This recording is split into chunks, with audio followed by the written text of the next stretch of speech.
Hello friends, हम लोग उपस्थित हैं फास्ट रिवीजन के क्लास में और बिहार स्पेशल हम लोग देख रहे हैं। अभी हम लोग देखेंगे प्रैक्टिस सेट नंबर 10। तो चलिए हम लोग प्रारंभ करें और इस सेशन का पहला प्रश्न हो जाएगा, दिल्ली मेरठ स्तंभ लेख किसके द्वारा दिल्ली लाया गया? किसके द्वारा दिल्ली लाया गया, है ना? दिल्ली मेरठ स्तंभ लेख किसके द्वारा दिल्ली लाया गया? बहुत इंपॉर्टेंट सवाल ये बन जाता है आपके लिए, है ना? क्या है ऑप्शन में? क्या इसे शेरशाह के द्वारा लाया गया? क्या इसको शेरशाह के द्वारा लाया गया, या इसको लाया गया बलबन के द्वारा, या इसको अकबर के द्वारा लाया गया, या इसको फिरोज शाह तुगलक के द्वारा लाया गया? तो इसका आंसर डी हो जाएगा, है ना? फिरोज शाह तुगलक के द्वारा इसको स्थापित किया गया। कहाँ पे स्थापित किया गया? तो इसको दिल्ली में स्थापित किया गया। चलिए आगे हम लोग बढ़ते हैं, अगला सवाल हम लोग देखेंगे यहाँ पे, और अगला सवाल हो जाएगा आज़ाद दस्ते का गठन। बहुत इंपॉर्टेंट प्रश्न है। आज़ाद दस्ते का गठन बिहार में किसके द्वारा किया गया? आज़ाद दस्ता का गठन बिहार में किसके द्वारा किया गया?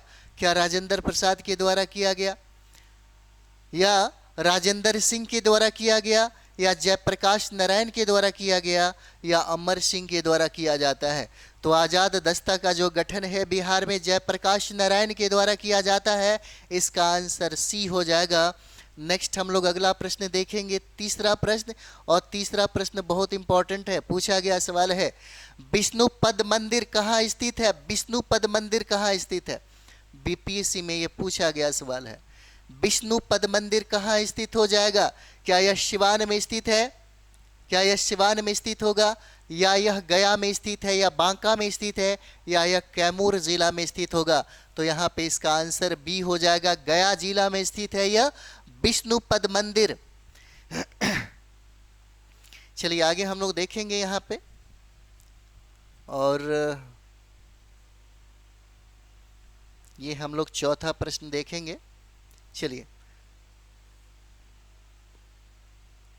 चौथा प्रश्न हो जाएगा यहाँ पे, दुनिया का सबसे पहला गणतंत्र कहाँ स्थापित हुआ?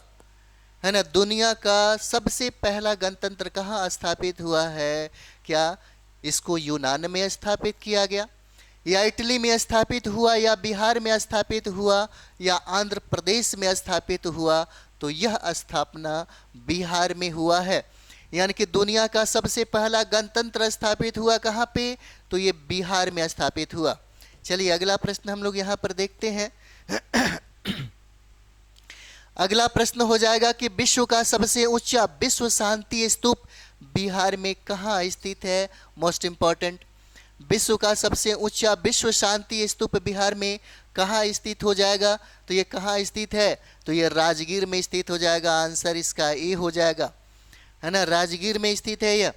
नेक्स्ट हम लोग यहाँ पर देखेंगे, और नेक्स्ट जो सवाल है हमारा, बिहार विधानसभा में पास होने के बाद धन विधेयक को कहाँ पेश किया जाता है? बिहार विधानसभा में पास होने के बाद धन विधेयक जो है ना, कहाँ पर पेश किया जाता है? क्या इसको विधान परिषद में पेश किया जाता है, या इसको पेश किया जाता है राज्यसभा में, या इसको लोकसभा में पेश किया जाता है, या बीसी दोनों जगह पे पेश किया जाता है? तो यहाँ पे 6 का आंसर ए हो जाएगा, विधान परिषद में इसको पेश किया जाता है। चलिए अगला सवाल हम लोग यहाँ पर देखते हैं, 7 नंबर सवाल है। अच्छा ये देखिए, इतना सारा प्रश्न है, अगर हम लोग रिवीजन कर लेते हैं, इसीलिए हम फटाफट आपको फास्ट रिवीजन के तौर पे कराते हैं, है ना? ताकि आपका रिवीजन भी चलता रहे, है ना? बहुत कम समय में 15-20 मिनट के अंदर में ये सब चीज़ें निपटा देते हैं। 20 प्रश्न है ना? अगर 120 और 125 अगर प्रैक्टिस सेट को हम लोग कंप्लीट करें तो एक भी प्रश्न आपसे गड़बड़ नहीं होगा, है ना? बस रोज अगर 10 से 15 मिनट टाइम अगर दे दें तो आराम से कंप्लीट आप कर जाइएगा, कोई बड़ी बात नहीं है। चलिए अगला प्रश्न हम लोग देखेंगे कि विश्व का प्रथम लोकतांत्रिक, है ना, गणराज्य कहाँ पर स्थापित हुआ? विश्व का प्रथम लोकतांत्रिक गणराज्य कहाँ पर स्थापित हुआ? तो क्या इसे अंग में स्थापित किया गया था, या काशी में स्थापित हुआ, या मगध में स्थापित हुआ, या यह वज्जी में स्थापित हुआ? तो यहाँ पर देखिए, इसका जो स्थापना है वज्जी में हुआ। इसका आंसर डी हो जाएगा, यानी कि विश्व का प्रथम लोकतांत्रिक गणराज्य जो है यह वज्जी हो जाएगा, यहाँ पे वज्जी। नेक्स्ट हम लोग यहाँ पर देखते हैं अगला प्रश्न, चंद्रगुप्त बसादी मंदिर कहाँ पर स्थित है? है ना। चंद्रगुप्त बशादी मंदिर कहाँ पर स्थित है? क्या यह अमरावती में स्थित है, या गया में स्थित है, या इलाहाबाद में स्थित है, या श्रवण बेलगोला में स्थित हो जाएगा? कहाँ पे स्थित होगा यह? तो यहाँ पर देखिएगा 8 नंबर सवाल है और यह श्रवण बेलगोला में हो जाएगा। इसका आंसर डी है। मोस्ट इंपॉर्टेंट प्रश्न है यह। चलिए आगे हम लोग यहाँ पर बढ़ते हैं। और विधानसभा को कौन भंग कर सकता है? विधानसभा को कौन भंग कर सकता है? क्या राज्यपाल भंग करेगा, या राष्ट्रपति भंग कर सकता है, या मुख्यमंत्री भंग कर सकता है, या इसको प्रधानमंत्री भंग कर सकता है? तो यहाँ पर देखिए 9 नंबर सवाल है ना। और इसे भंग करने का अधिकार शक्ति राज्यपाल के पास है। इंपॉर्टेंट प्रश्न बन जाता है। चलिए यहाँ पर देखेंगे हम, विक्रमशिला महोत्सव बिहार में कहाँ आयोजित किया जाता है? कौन सा विक्रमशिला, है ना। विक्रमशिला महोत्सव बिहार में कहाँ आयोजित किया जाता है? क्या इसको सुपौल में आयोजित किया जाता है, या भागलपुर में आयोजित किया जाता है, या वैशाली जिला में आयोजित किया जाता है, या इसका आयोजन भोजपुर में किया जाता है ना। तो इसका आयोजन जो है भागलपुर में किया जाता है। और इसी भागलपुर को हम लोग सिल्क सिटी के नाम से जानते हैं। सिल्क सिटी कहा जाता है भागलपुर को, है ना। चलिए आगे हम लोग देखेंगे और अगला प्रश्न हो जाएगा 11 नंबर। चलिए अगला प्रश्न है कि विधानसभा अध्यक्ष एवं उपाध्यक्ष को कम से कम कितने दिन की पूर्व सूचना के बाद लाया गया अधिवास, है ना, अविश्वास प्रस्ताव विधानसभा में पास करा के उसे पद से हटाया जा सकता है ना। कितने दिन के बाद पद से हटाया जा सकता है यहाँ पर, है ना। तो यहाँ पर इसका आंसर भी देखिए, है ना। कितने दिन पर? तो क्या 12 दिन पहले सूचना देना होता है, या 14 दिन पहले सूचना देना होता है ना। या यहाँ पर देखिए तो 16 दिन पहले सूचना देना होता है, या 18 दिन पहले सूचना देना होता है। कितना हो जाएगा यहाँ पे? तो 14 दिन पहले सूचना देना होता है। इसका आंसर बी हो जाएगा।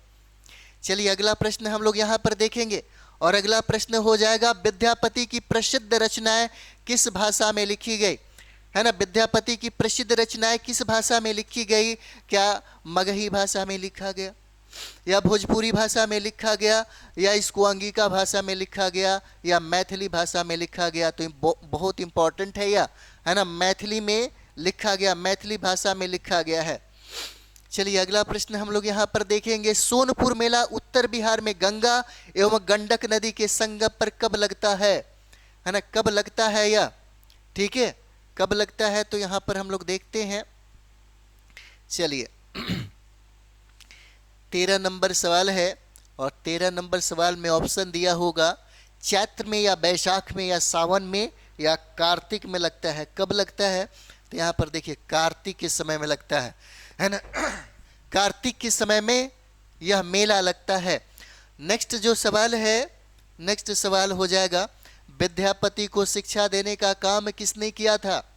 विद्यापति को शिक्षा देने का काम किसने किया? क्या मंडन मिश्र ने दिया था, या हरि मिश्र ने दिया यहाँ पर, या यहाँ पर देखिएगा देवदत्त मिश्र के द्वारा दिया गया, या कैलाश झा के द्वारा दिया गया, है ना। 14 का आंसर सी हो जाएगा, देवदत्त मिश्र के द्वारा दिया गया, है ना। विद्यापति को शिक्षा देने का काम किसने किया? तो देवदत्त मिश्र के द्वारा किया गया है। चलिए आगे हम लोग देखते हैं यहाँ पर, और ये 15 सवाल हो जाएगा यहाँ पे, है ना। मिथिला शैली में सूर्य और चंद्र की आकृति किसका प्रतीक हो जाता है ना। यहाँ पे सूर्य और चंद्र की आकृति का प्रतीक पूछता है कि किसका प्रतीक होगा। क्या यह शांति का प्रतीक होगा, या प्रगति का प्रतीक होगा, या साहस का प्रतीक हो जाएगा, या जीवन का प्रतीक होगा? तो यहाँ पर देखिए यह जीवन का प्रतीक हो जाता है। इसका आंसर डी हो जाएगा, है ना। नेक्स्ट हम लोग यहाँ पर देखेंगे अगला सवाल, सिराजुद्दौला और अंग्रेजों के बीच प्लासी का युद्ध कब हुआ था? सिराजुद्दौला और अंग्रेजों के बीच में प्लासी का युद्ध कब हुआ? क्या 1753 में हुआ था, या 1755 में हुआ, या 1757 में हुआ, या 1759 में हुआ? कब हुआ यहाँ पर, है ना। तो 16 नंबर सवाल देखेंगे, इस आंसर जो है ना सी हो जाएगा, सी है। नेक्स्ट हम लोग यहाँ पर देखेंगे अगला सवाल है, कोसी परियोजना से किस एक राज्य एवं किस एक देश को लाभ हुआ भाई, है ना। कोसी परियोजना को किस एक राज्य और किस एक देश को लाभ होता है? क्या बिहार और नेपाल हो जाएगा, उत्तर प्रदेश और नेपाल हो जाएगा, पश्चिम बंगाल और बांग्लादेश हो जाएगा यहाँ पे, है ना 17 नंबर, या यहाँ पे सिक्किम और नेपाल हो जाएगा? तो यहाँ पे आंसर देखिए बिहार और नेपाल को इसका बेनिफिट मिलता है, आंसर इसका ए होगा। चलिए अगला सवाल हम लोग देखेंगे, 18 नंबर सवाल है ना। और 18 नंबर, विद्यालयों के लिए मध्याह्न भोजन योजना की शुरुआत कब की गई थी? मिड डे मील योजना जो है ना, पूछा जा रहा है कि विद्यालयों में कब इसको प्रारंभ किया गया? 1991 में प्रारंभ किया गया, या 1993 में प्रारंभ किया गया, या इसका है ना प्रारंभ जो है 1995 में किया गया, या 1997 में किया गया? तो याद रखिएगा 1995 में इसको शुरुआत किया गया। चलिए अगला प्रश्न हम लोग यहाँ पर देखेंगे, 19 नंबर। राज्य के विभाजन के बाद बिहार का क्षेत्रफल कितना वर्ग किलोमीटर रह गया है ना? कितना किलोमीटर रह गया? क्या यह 90,414 किलोमीटर हो जाएगा, या 91,840 वर्ग किलोमीटर हो जाता है, या 93,011 वर्ग किलोमीटर हो जाएगा, या 94,163 वर्ग किलोमीटर हो जाएगा? तो इसको याद रखिएगा, पूछा गया सवाल है, इंपॉर्टेंट है, आपका डी आंसर हो जाएगा। चलिए हम लोग यहाँ पर अंतिम सवाल देख रहे हैं, और अंतिम सवाल हो जाता है, फिरोज तुगलक द्वारा स्थापित दार उल सफ़ा क्या था? क्या था? फिरोज शाह तुगलक ने दार उल सफ़ा की जो स्थापना की थी, आखिर है क्या? क्या यह अस्पताल है, या भोजनालय है, या यह अनाथालय है, या रोजगार का ऑफिस है? या तो यहाँ पर देखिए इंपॉर्टेंट है, यह अस्पताल हो जाएगा, इसका आंसर ये है ना। तो चलिए हम लोग मिलते हैं नेक्स्ट वीडियो में। थैंक यू वेरी मच आप सभी लोगों का।